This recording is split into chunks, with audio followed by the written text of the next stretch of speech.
Hello friend, welcome to our YouTube channel call for knowledge. Friend, आज के इस video में हम लोग यूपीएससी में पूछे जाने वाले सवाल उन सबको देखेंगे।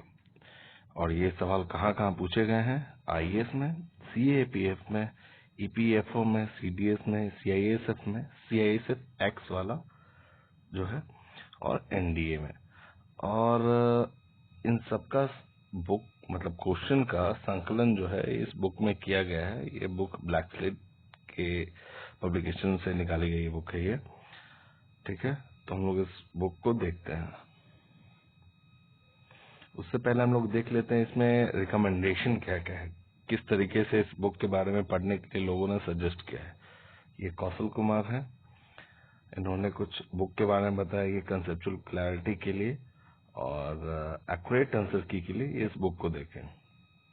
रोशन कुमार है, इन्होंने बोला है कि इस तरीके का जो बुक में क्वेश्चन का संकलन किया गया है ये फर्स्ट टाइम किया गया है इस तरीके के बुक से। और ऐसा लोग जब प्रिपरेशन कर रहे होते हैं यूपीएससी का तो उनको इस तरीके का कॉम्पाइलेशन की जरूरत होती है। तो इन्होंने ये बताया था अपने एग्जाम का एक्सपीरियंस, और साथ ही बोला इन्होंने कि ये यूपीएससी और स्टेट पीसीएस वालों के लिए इम्पोर्टेंट होगा। मुझे लगता है सबसे इम्पोर्टेंट बात जो है वो प्रोफेसर विजय ने कहा है। उन्होंने कहा है कि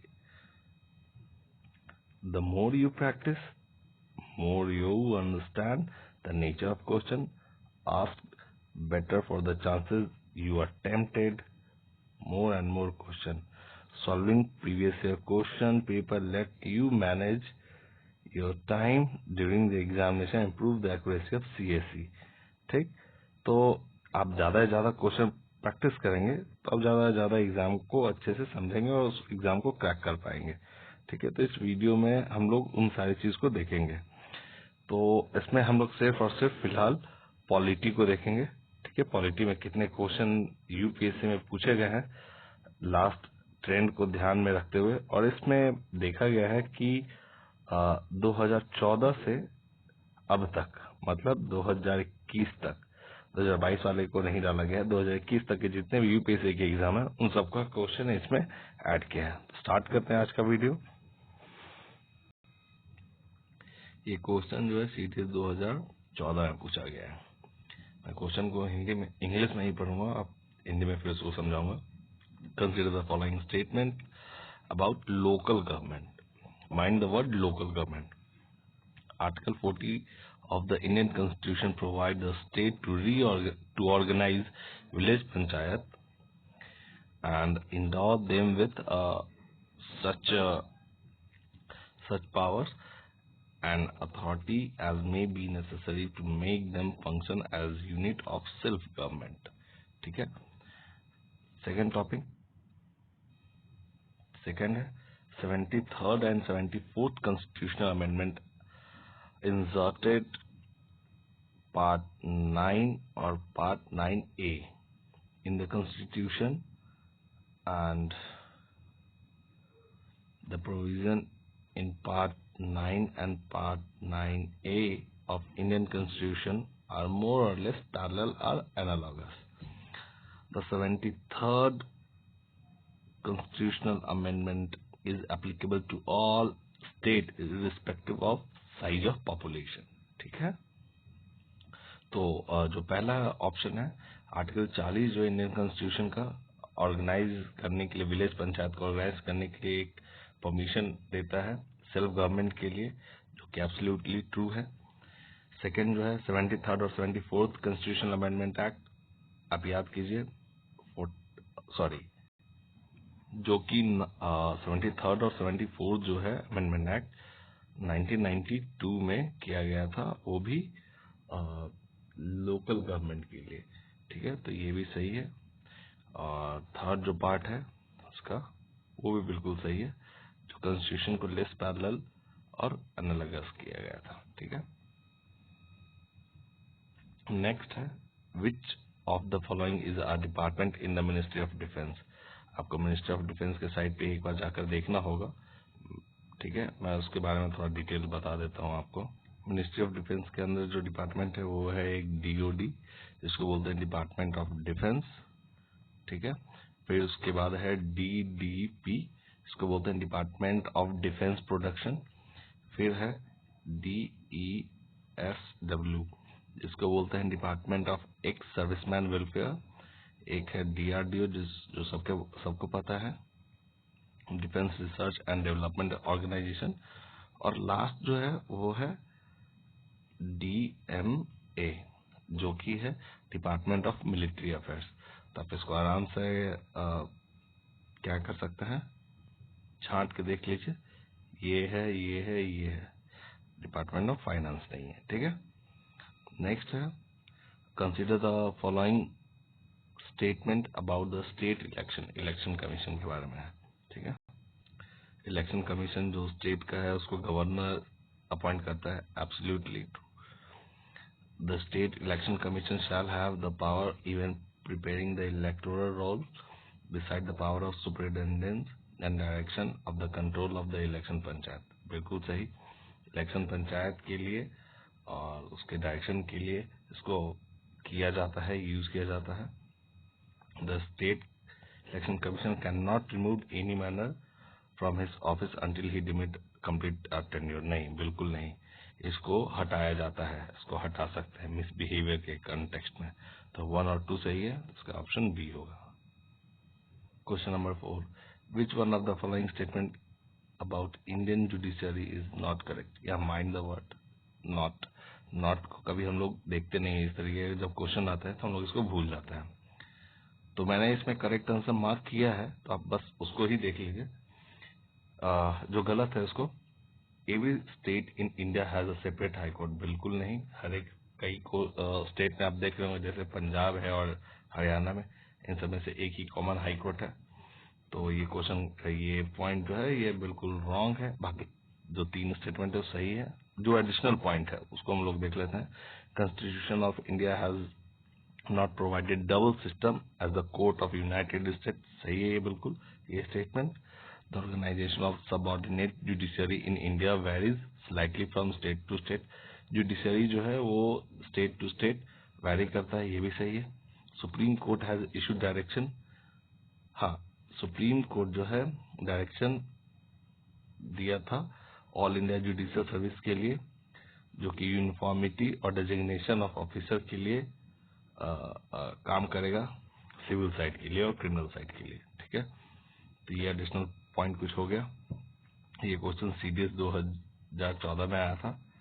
नेक्स्ट जो है रंगराजन पैनल जो है पॉवर्टी एस्टिमेशन के लिए बनाया गया था 2014 में, उससे रिलेटेड 2 स्टेटमेंट डाला गया, उसको देखते हैं।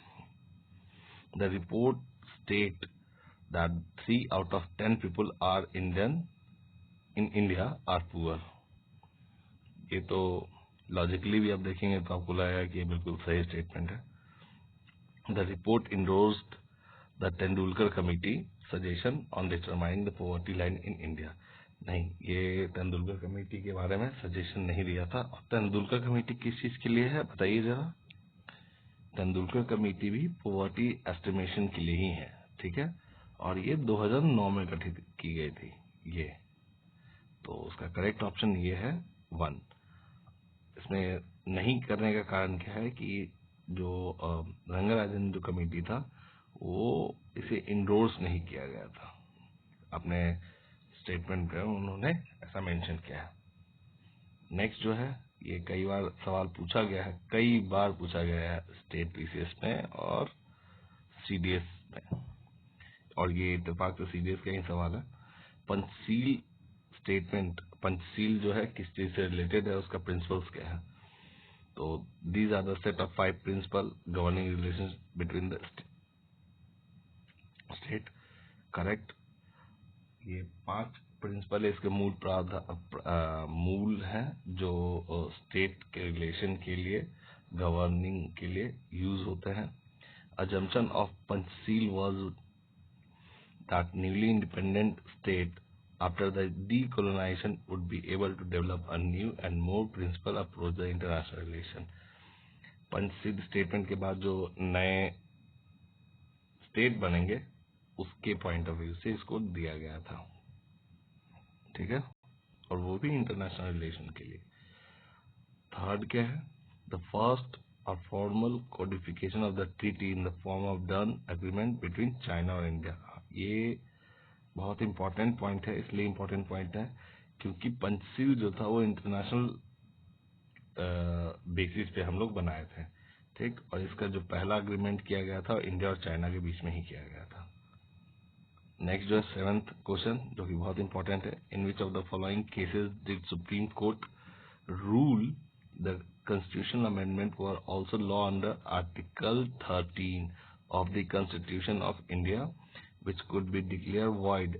मतलब आर्टिकल 13 में जो आर्टिकल है वो void और null हो जाएगा फंडामेंटल राइट्स का. कब कंडीशन दिया गया होगा, किस केस में दिया गया था, आपको पता ही है. ये गोलकनाथ के केस में दिया गया था 1967 में. इस केस के बारे में बताया गया था. केशवानंद भारती था जो है बेसिक स्ट्रक्चर ऑफ डॉक्ट्रिन पे, ठीक है. मिनर्वा मिल और मेनका गांधी जो है वो बताता हूँ. मिनर्वा मिल में कोर्ट जो है पार्लियामेंट के पावर को रूल किया है, ओवर रूल किया है. किस चीज के लिए? To amend the constitution in limited by the constitution, ठीक है. और मेनका गांधी में वो आर्टिकल 21 के लिए था, ठीक है. इसका डिटेल अभी हम लोग नहीं देखेंगे. नेक्स्ट क्वेश्चन जो है, which of the following statement are not correct for the 9th schedule of Indian constitution, ठीक है. 9th शेड्यूल में इंडियन कॉन्स्टिट्यूशन के लिए कौन सा स्टेटमेंट गलत है?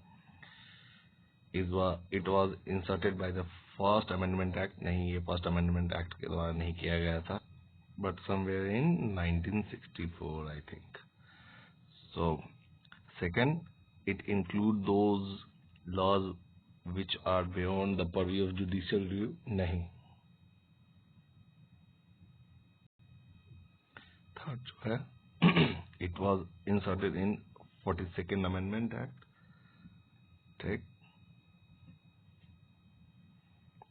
और the laws of 9th schedule are primarily those which pertain the matter of national security.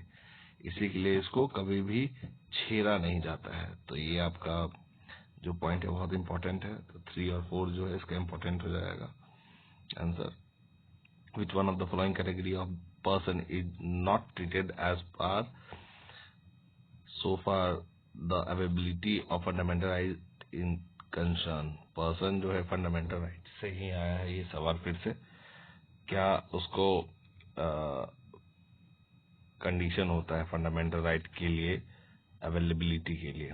Member of arm forces के लिए इसके लिए limitation actually.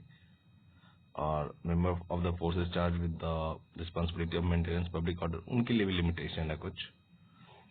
Member of the forces employed in the connection with the communication system set up by the country.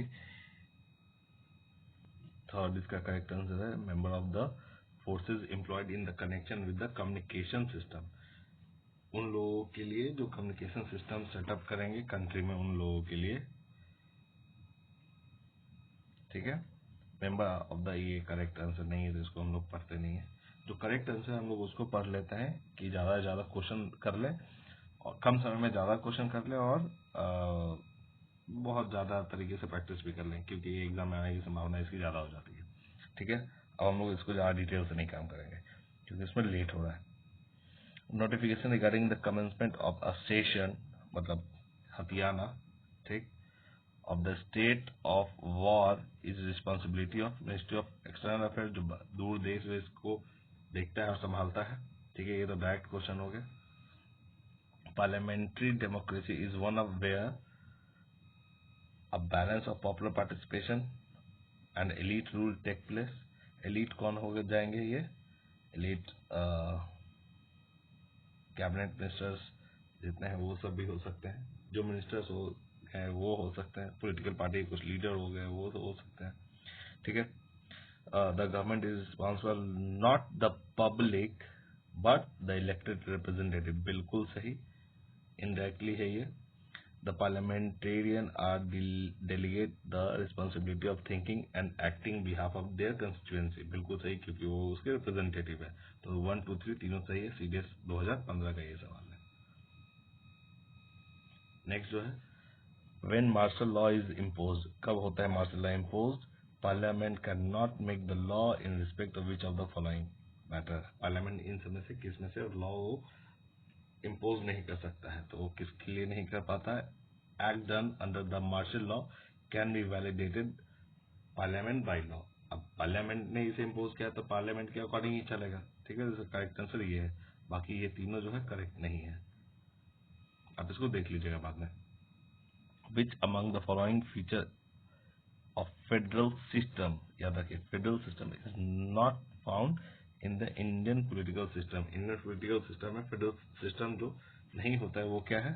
Dual citizenship. हमारे पास dual citizenship नहीं है, हमारे पास dual citizenship नहीं है, ये यूएस में है। हम ऐसा नहीं कर सकते कि हम लोग इंडिया का भी सिटीजनशिप ले लें और नेपाल का भी सिटीजनशिप ले लें, ठीक है। which of the following is not true of article 32? Article 32 के बारे में अम्बेडकर ने क्या बोला था? ये it's a soul of Indian constitution. तो आर्टिकल 32 बहुत इंपॉर्टेंट है रिट पिटीशन के लिए, ठीक है। It give the supreme court and high court the power of to issue writ for the enforcement of fundamental right. Absolutely true, correct answer. The central industrial security force, जिसको बोलते हैं CISF, is under the administrative control of which of the following ministry? Ministry of Home Affairs, क्योंकि ये reserve forces में है, और reserve forces जो forces है आर्म फोर्सेज खास करके, वो जो है आर्म फोर्सेज जो है वो मिनिस्ट्री ऑफ होम अफेयर्स के अंदर में आता है, और CBI भी मिनिस्ट्री ऑफ होम अफेयर्स के अंदर में आता है। जो आर्मी है वो मिनिस्ट्री ऑफ डिफेंस के अंदर में आता है, ठीक है। Which of the following is are not the characteristic of the first past and the post system? इस तरीके जो कोट है first past of the post system, इसको बहुत ध्यान से देखिएगा, ठीक है। इसका करेक्ट आंसर देखते हैं। It generate the proportionality between the votes cast and the seats won. As per name suggest, ये क्या है कि ये किस तरीके से जो प्रोपोर्शन जो होता है उसको देखता है, वोट कितना वोट पाया और कितना सीट जीता, उसके अकॉर्डिंग ये एक्ट करता है। It always lead to party system, दो पार्टी सिस्टम के बेसिस पे ये काम करता है, स्टेबल और अकाउंटेबल गवर्नमेंट हो, ठीक है। Which of the following statement is not true for the category of overseas citizenship of India inserted in the amendment article citizenship act 2003? इसका करेक्ट आंसर है 1 और 3। क्या है? It give a dual citizenship of a person, उसी जो person of Indian origin who are citizen of another country, ठीक है। तो अनदर कंट्री में जो लोग रहते हैं वो दो सिटीजनशिप ले सकते हैं, लेकिन ये यहाँ वोट नहीं कर सकते। ये इंपॉर्टेंट बात है जो कि ध्यान रखिएगा, ये वोट नहीं कर सकते। और it permit OCI can vote general election in India? No. Actually ये क्वेश्चन में नॉट ही लिखा हुआ है, तो इसीलिए ये सही है। ये और ये दोनों गलत मतलब ऑप्शन है, दोनों जो है वो गलत ऑप्शन है, इसीलिए ये दोनों करेक्ट आंसर है, ठीक है। The power to decide the date of election of the state legislative assembly rest किसके अंडर में होता है? इलेक्शन कमीशन के अंडर में होता है। कौन डेट डिसाइड करेगा कि देश में और स्टेट में कब इलेक्शन होता है? वो इलेक्शन कमीशन ही बताएगा, निर्वाचन आयोग। Information under RTI Act 2005 can be provided in the respect of, मतलब ये किसके लिए बनाया जाता है, मतलब कि कौन कौन से RTI के परव्यू जो परव्यू जो है उसके लिए, तो इसके परव्यू में बोर्ड रोड ऑर्गेनाइजेशन आते हैं, ठीक है। इस पे एक फेमस केस भी है, KR Shashikanta versus ministry of defence, ठीक है। तो इसको आप देख सकते हैं ज्यादा आपको पढ़ना हो तो विच of the following statement is correct? अब इसमें से कौन सा स्टेटमेंट जो करेक्ट है? करेक्ट स्टेटमेंट को ही पढ़ते हैं हम लोग। The supreme command of the defence force जो है यूनियन का प्रेसिडेंट होता है, but it's exercise has regulated by law. अब ये नहीं कि अब वो बॉस हो गए हैं तो कभी भी मिसाइल को फायर कर दें, ऐसा नहीं हो सकता है। ठीक है, तो 20 क्वेश्चन अभी तक हम लोगों ने कर लिया है। हम लोग क्वेश्चन को बारी बारी से करेंगे, आज 25 तक करेंगे, फिर उसके बाद 25-25 करके। ठीक है, तो the 6th schedule of Indian constitution contain provision of the administration of tribal area. 6th जो शेड्यूल है वो एसटी के लिए है। ठीक है, स्टेट विच आर नॉट कर, कौन सा स्टेट जो है इसमें नहीं आता है, तो इसमें एक ट्रिक्स देख लीजिए।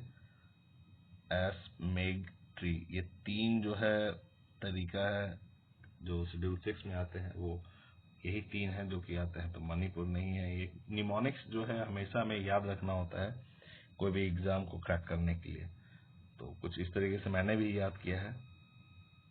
Supreme court guideline issued Vishakha case के बारे में कई बार सुप्रीम कोर्ट का जो केस जो है वो पूछा गया है एग्जाम में, तो उसको हम लोग देख सकते हैं बहुत ही ध्यान से, क्योंकि बार बार क्वेश्चन आता है, चाहे वो केशवानंद भारती हो, मिनर्वा मिल हो।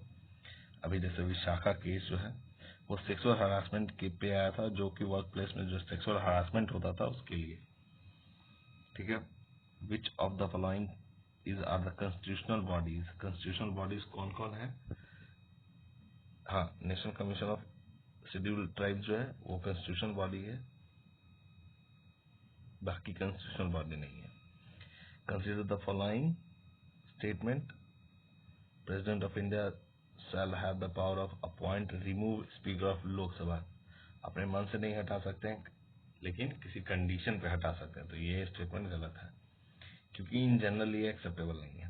The speaker has to discharge the function of office himself throughout his term and cannot delegate his function to the deputy speaker during his absence from station of during his illness। Correct। Speaker जो है अपना जो power है वो थोड़ी देर के लिए वो हैंड ओवर करते हैं किसको? जो उनके सबऑर्डिनेट है, डिप्टी स्पीकर, कुछ समय के लिए जब वो इलनेस है या एब्सेंट है, उनके बिहाफ पे काम करेगा वो। सेकंड, एआरसी रिपोर्ट जो है commission, second administrative reform commission, जिसको एआरसी रिपोर्ट ही बोलते हैं, 2005 कंसर्ट विद किसके लिए है? इंस्टीट्यूशनल अरेंजमेंट होता है गवर्नेंस के लिए। ठीक है, तो जैसा कि मैंने आपको बताया था कि आज हम लोग 25 क्वेश्चन ही करेंगे, तो 25 क्वेश्चन हमारे पूरे हो गए हैं, तो 25-25 करके हम लोग इसको बनाएंगे आगे तक, और इसको ज़्यादा से ज़्यादा करेंगे हम लोग क्या, इस क्वेश्चन को रिवाइज कर लें। और ये क्वेश्चन कौन कौन से हैं देख लीजिए। सीडीएस है, अभी तक लगता है हमारे सामने सीडीएस ही आया है, और इसके बाद सीडीएस के बाद भी है कुछ आप देखिए इसमें मुझे सीडीएस ही सिर्फ अभी दिख रहा है, थोड़ा और पहले जाते हैं। सीडीएस के अलावा भी इसमें कई सारे क्वेश्चन हैं। एनडीए का आ गया, आईएएस का आ गया,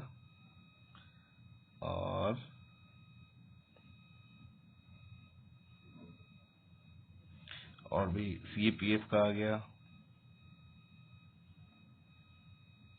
सीएपीएफ के साथ साथ और मैंने अभी ईपीएफओ भी देखा है, तो ईपीएफओ का भी क्वेश्चन है इसमें। सीआईएसएफ का क्वेश्चन आ गया।